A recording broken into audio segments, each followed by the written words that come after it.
ಅಬ್ಬಾ ಏನು ಕಲರ್ಫುಲ್ಲಾಗಿ ಕಾಣಿಸ್ತಾ ಇದೆ ಅಲ್ವಾ. ಏನಾದರೂ ಕಲರ್ ಹಾಕಿರ್ತಾರ ಅಂತ ಅನ್ಕೋಬೇಡಿ, ನ್ಯಾಚುರಲ್ ಆಗಿ ಕಲರ್ ಬರೋ ಥರ ಈ ಟೇಸ್ಟಿಯಾಗಿರೋ ಅಂಥ ರವಾ ಕೇಕ್ನ ಮಾಡೋಣ.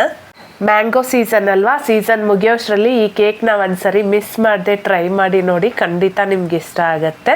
ಮನೆಯಲ್ಲಿ ಚಿಕ್ಕ ಮಕ್ಳಿರೋರಾದರೆ ಮಾಡಿಕೊಟ್ರೆ ಮಕ್ಳಿಗೆ ಖಂಡಿತ ಇಷ್ಟ ಆಗುತ್ತೆ. ಈ ಸಾಫ್ಟ್ ಆ್ಯಂಡ್ ಸ್ಪಾಂಜಿ ಕೇಕ್ನ ಮಾಡೋದಕ್ಕೆ ಮೊದಲಿಗೆ ಒಂದು ಮಿಕ್ಸರ್ ಜಾರಿಗೆ ಚೆನ್ನಾಗಿ ಹಣ್ಣಾಗಿರೋ ಅಂಥ ಮಾವಿನ ಹಣ್ಣನ್ನ ಕಟ್ ಮಾಡಿಕೊಂಡು 1 ಕಪ್ಪಷ್ಟು ಸೇರಿಸ್ಕೊತಾ ಇದ್ದೀನಿ.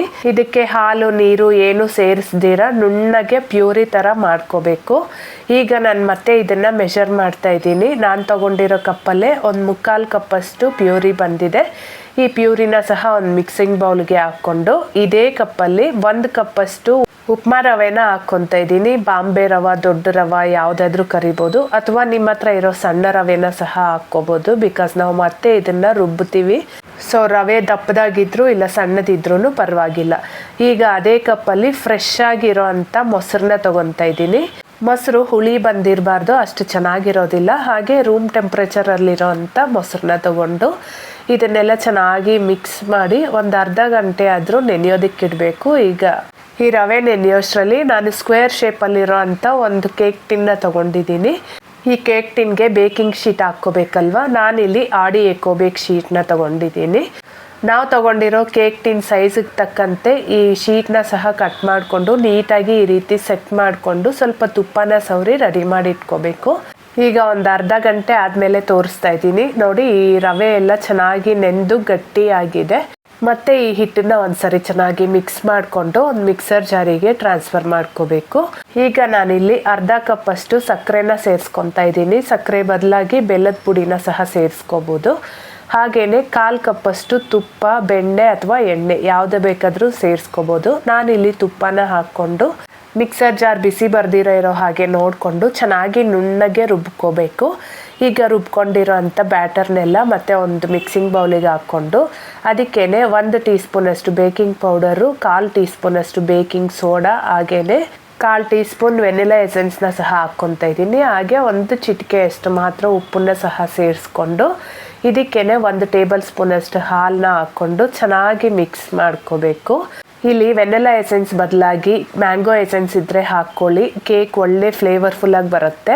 ಈಗ ಈ ಬ್ಯಾಟರ್ನೆಲ್ಲ ಚೆನ್ನಾಗಿ ಮಿಕ್ಸ್ ಮಾಡ್ಕೋಬೇಕು. ನೋಡಿ ಎಷ್ಟು ಫ್ಲಫಿಯಾಗಿ ಬಂದಿದೆ ಅಲ್ವಾ. ನಂತರ ನಾವು ಈಗಾಗಲೇ ರೆಡಿ ಮಾಡಿ ಇಟ್ಕೊಂಡಿದ್ವಲ್ಲ ಕೇಕ್ ಟಿನ್ಗೆ ಈ ಬ್ಯಾಟರ್ನೆಲ್ಲ ಸೇರಿಸ್ಕೊಂಡು ಬ್ಯಾಟರ್ನೆಲ್ಲ ಸಮವಾಗಿ ಹರಡ್ಕೊಂಡು ನೀಟಾಗಿ ಟ್ಯಾಪ್ ಮಾಡ್ಕೋಬೇಕು. ಏನಾದರೂ ಏರ್ ಗ್ಯಾಪ್ಸ್ ಇದ್ದರೆ ಅದು ಹೊಡ್ಕೊಂಡ್ಬಿಡತ್ತೆ. ನಂತರ ಕೇಕ್ಗೆ ನಿಮ್ಮ ಹತ್ರ ಇರೋವಂಥ ಯಾವುದೇ ಡ್ರೈ ಫ್ರೂಟ್ಸಿಂದ ಗಾರ್ನಿಷಿಂಗ್ ಮಾಡಿಕೊಂಡು ಪಾತ್ರೆಯಲ್ಲಿ ಕುಕ್ಕರಲ್ಲಿ ಮಾಡೋದಾದರೆ 10 ಮಿನಿಟ್ಸ್ ಪ್ರೀ ಹೀಟ್ ಮಾಡಿರೋ ಅಂಥ ಪಾತ್ರೆಯಲ್ಲಿ ಲೋ ಟು ಮೀಡಿಯಂ ಫ್ಲೇಮಲ್ಲಿ 35ರಿಂದ 40 ನಿಮಿಷ ಬೇಕ್ ಮಾಡ್ಕೋಬೇಕಾಗತ್ತೆ. ನಾನಿಲ್ಲಿ 10 ಮಿನಿಟ್ಸ್ ಪ್ರೀ ಹೀಟ್ ಮಾಡಿರೋ ಅಂಥ ಅವೆನ್ನಲ್ಲಿ 35 ನಿಮಿಷ ಬೇಕ್ ಮಾಡ್ಕೊಂಡಿದ್ದೀನಿ. ಇಲ್ಲಿ ನೀವು ತೊಗೊಂಡಿರೋ ಬ್ಯಾಟರ್ ಕ್ವಾಂಟಿಟಿ ಆಗಿ ಟಿನ್ ಸೈಜ್ ಮೇಲೆ ಬೇಕಿಂಗ್ ಟೈಮ್ ವೇರಿ ಆಗುತ್ತೆ, ನೋಡ್ಕೊಳ್ಳಿ.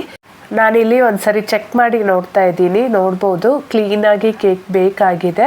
ನಂತರ ಈ ರೀತಿ ಒಂದು ಕ್ಲಾತ್ನ ಕ್ಲೋಸ್ ಮಾಡಿ ಕೇಕ್ನ ಪೂರ್ತಿ ತಣ್ಣಗಾಗಕ್ಕೆ ಬಿಡಬೇಕು.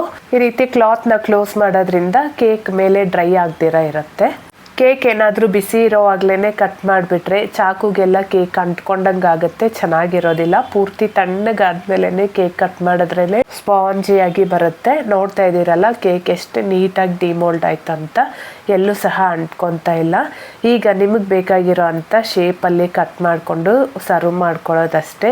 ರುಚಿ ಸಹ ತುಂಬ ಚೆನ್ನಾಗಿರುತ್ತೆ. ಮಿಸ್ ಮಾಡದೆ ಒಂದ್ಸರಿ ಟ್ರೈ ಮಾಡಿ. ಹಾಗೆ ವಿಡಿಯೋ ಇಷ್ಟ ಆಗಿದ್ದರೆ ವಿಡಿಯೋನ ಮಿಸ್ ಮಾಡದೆ ಹೈಪ್ ಮಾಡಿ, ಇದರಿಂದ ನನಗೂ ಸಹ ಯೂಸ್ ಆಗುತ್ತೆ. ಹಾಗೆ ರೆಸಿಪಿನ ಟ್ರೈ ಮಾಡಿದ್ರೆ ಮಿಸ್ ಮಾಡದೆ ಹೇಗಾಯ್ತು ಅಂತ ಕಮೆಂಟ್ ಮಾಡೋದನ್ನ ಮಾತ್ರ ಮರಿಬೇಡಿ. ಮತ್ತೊಂದು ಇಂಟ್ರೆಸ್ಟಿಂಗ್ ವಿಡಿಯೋ ಜೊತೆ ಮತ್ತೆ ಸಿಗೋಣ. ಅಲ್ಲಿವರೆಗೂ ಥ್ಯಾಂಕ್ ಯು.